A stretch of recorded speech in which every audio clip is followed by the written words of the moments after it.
Welcome viewers. Last class में हमने ledgers को क्रिएट करना सीखा था कि किस तरह हम लेज़र का क्रिएशन करते हैं और किस तरह हम ग्रुप की हेल्प से अपने लेज़र्स को कैटेगराइज करते हैं। अगर आपने लास्ट वीडियो को कंप्लीट देखा होगा तो लास्ट में मैंने आपको कुछ क्वेश्चंस दिए थे लेजर से रिलेटेड। तो उसी तरह से यहाँ पर भी दो क्वेश्चंस हैं। एक साइड आपका डेबिट बैलेंस है और एक साइड आपका क्रेडिट बैलेंस है। तो कौन सी चीज़ें डेबिट साइड में जाती हैं तो डेबिट बैलेंस होता है, कौन सी चीज़ें क्रेडिट साइड जाती हैं तो क्रेडिट बैलेंस होता है। आज हमने यही चीज़ें सीखनी है, तो इसके लिए हम पढ़ने वाले हैं रूल ऑफ अकाउंटिंग। अकाउंटिंग में हमारे पास 3 रूल्स हैं जिसके बेसिस पर हम जर्नल एंट्रीज को पास करते हैं। पहला है हमारा पर्सनल अकाउंट। पर्सनल अकाउंट के अंदर वो चीज़ें आती हैं जो किसी पर्सन से पर्सनली जुड़ी हुई हों। अगर कोई पर्सन बिजनेस कर रहा है तो उससे पर्सनली जुड़ी हुई चीज़ें क्या होती हैं। अगर आपने किसी को पैसा देना है या किसी से पैसा लेना है तो वो आप ही लोगे या आप ही दोगे। मतलब अगर आपने किसी को सामान बेचा है तो आप उससे पैसे लोगे तो वो आप ही को पैसे देगा। आप ये तो नहीं कहते ना कि XYZ किसी भी पर्सन को दे दो। इसी तरह आपको किसी को देना है तो आप ही दोगे। इसी तरह से आपका जो बैंक अकाउंट है वो पर्सनली आपसे जुड़ा हुआ है, ठीक है। तो पर्सनल अकाउंट के अंदर वो चीज़ें आती हैं जो पर्सनली उस पर्सन से जुड़ी हों जो बिजनेस को कर रहा है। इस रूल को देखते हैं, एग्जाम्पल के थ्रू इस रूल को समझते हैं। First personal account, debit the receiver, credit the giver. आप डेबिट करेंगे उस पर्सन को जो भी रिसीव कर रहा होगा और क्रेडिट करेंगे उसे जो भी देने वाला होगा। तो एक एग्जाम्पल के थ्रू समझते हैं। Amit paid cash to Hari ₹10,000।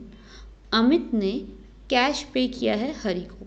Rule क्या कहता है, डेबिट आप करेंगे उस पर्सन को जो भी रिसीव करने वाला होगा। तो यहाँ पर रिसीव कौन कर रहा है, हरी रिसीव कर रहा है। रूल्स के हिसाब से जो हरी है वो क्या है, रिसीवर है, इसीलिए वो डेबिट होगा। और अमित जो है वो गिवर है, इसलिए हम उसे क्रेडिट करेंगे।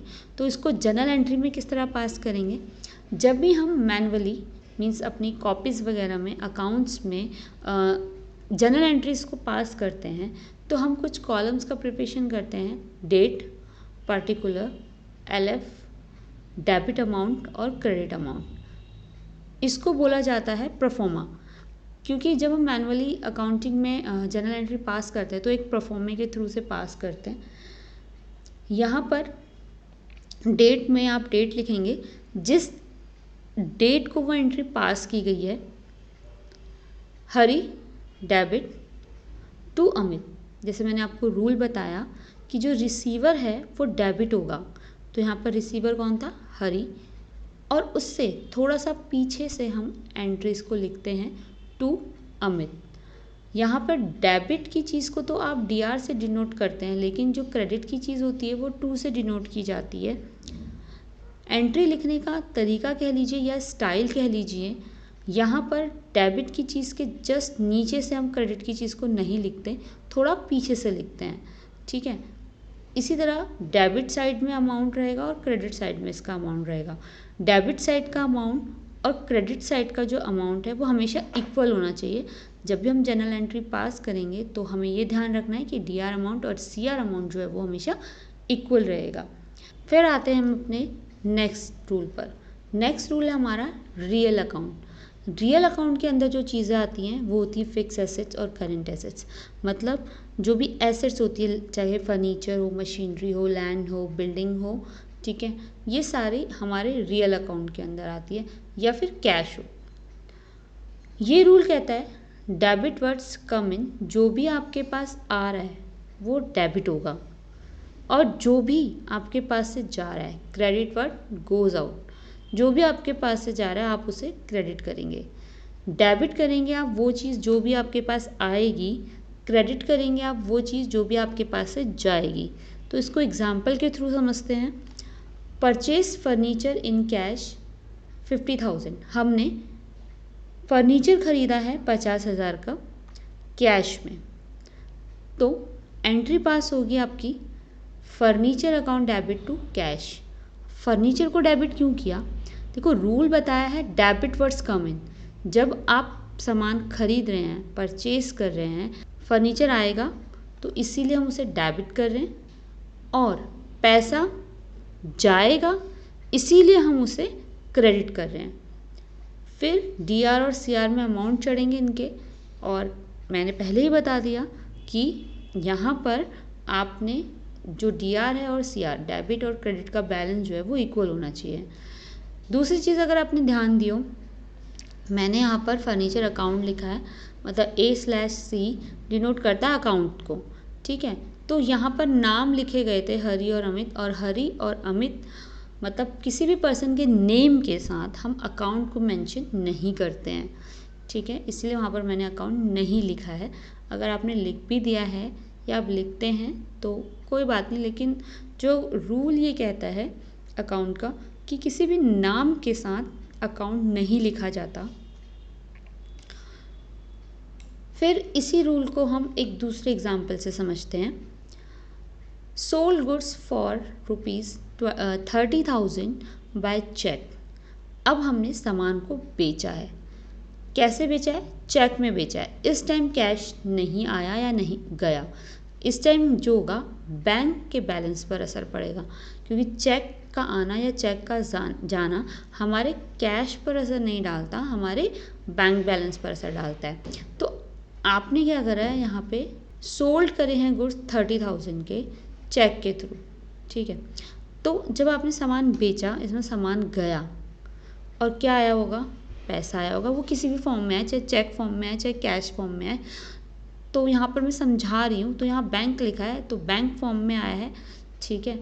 तो अगर कैश आ रहा है तो बैंक की जगह आप कैश लिखेंगे, ठीक है। बैंक अकाउंट डेबिट, बैंक को डेबिट करेंगे टू सेल्स।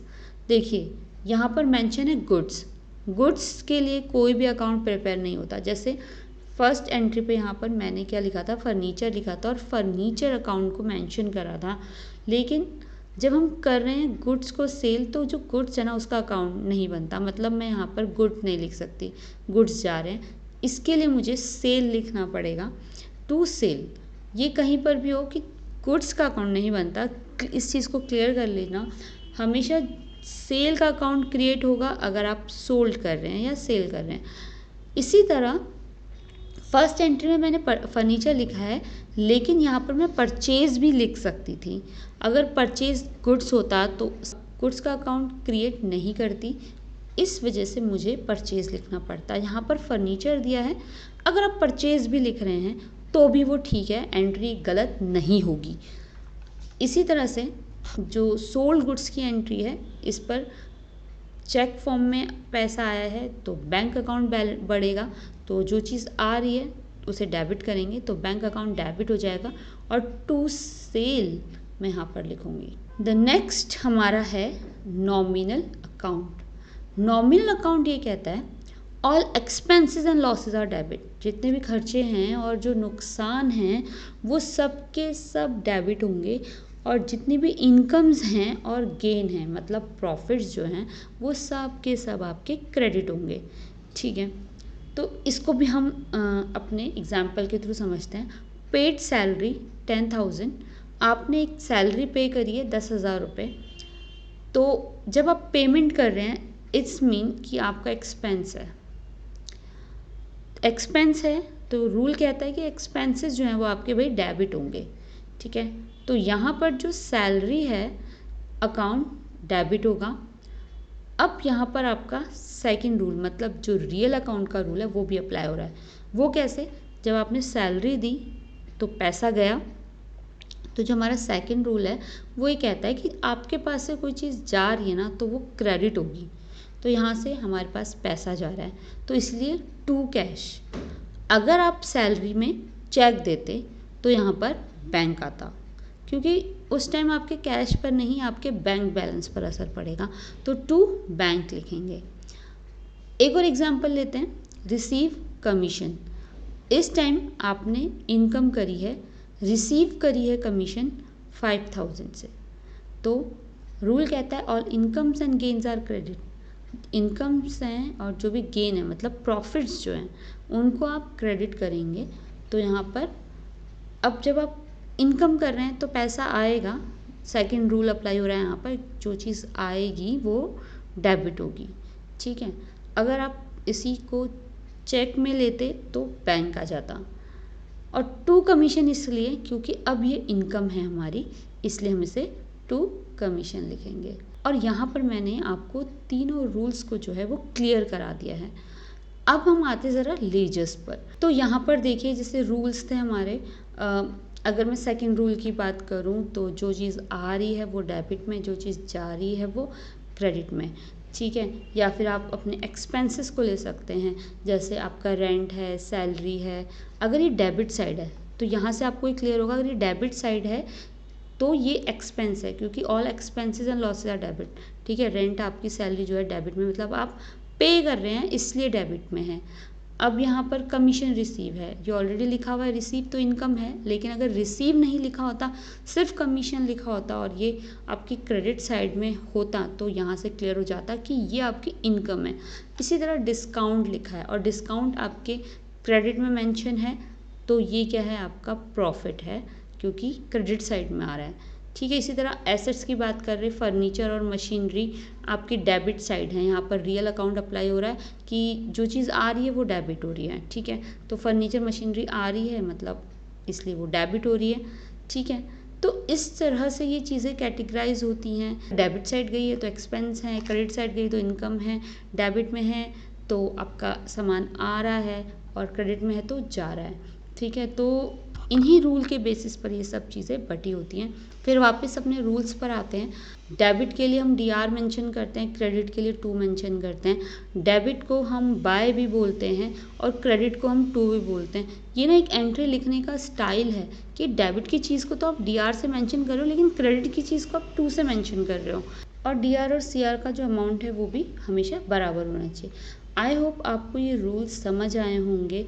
अब नेक्स्ट क्लास में हम कुछ जर्नल एंट्रीज के एग्जाम्पल्स को लेकर इन रूल्स को और क्लियर करेंगे।